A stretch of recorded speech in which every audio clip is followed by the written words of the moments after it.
Prof, of course the theme is a mouthful, but if I'm to look at it, to summarize it, it's about monetizing the economy. We've been talking about this for quite some time. Do you think we're gaining headway? The problem that we have been having is that 68% of the population has been subsistence for a long time.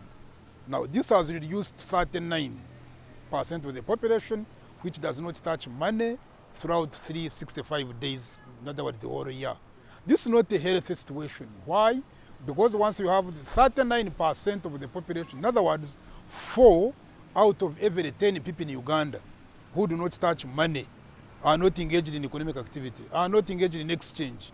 Yet, these are the same people who need medicine, they get sick, the children are in school, they want books, government pays for UPE, and yet these people are not contributing to the coffers of government, to government revenue. It creates a big mismatch.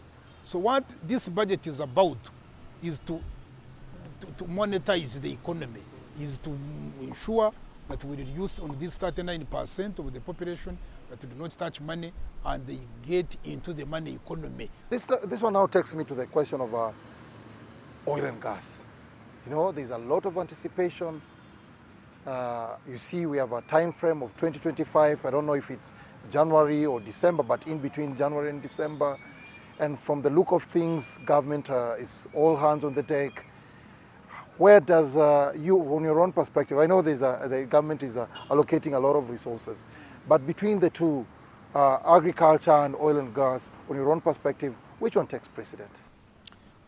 We need to be very careful here, because you know an oil economy needs to do 2 things. One, to manage what we call managing perceptions. Yeah, managing perceptions.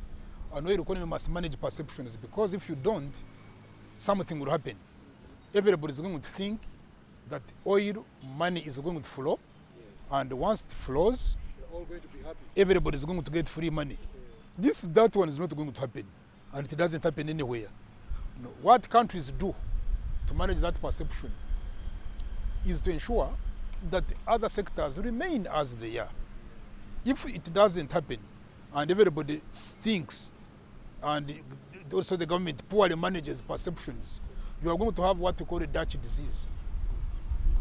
Dutch disease has got one major attribute, and this is resource movement effect. I'm so sure you must be having a parting shot, probably to the policymakers, to the government, and to the public out there. So let's now leverage on the security that we have, ease of doing business, attract more domestic and foreign direct investment, and then there were natural resources which are here, especially in the agricultural sector, and be able to attract business which can pay more direct taxes, and then we're able to also reduce on imports.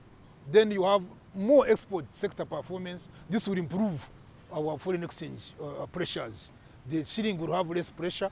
Then inflation will be low. How? Because you have now improved the domestic manufacturing, you create employment, you create economic activity. This is where growth comes from. Thank you. Thank you very much.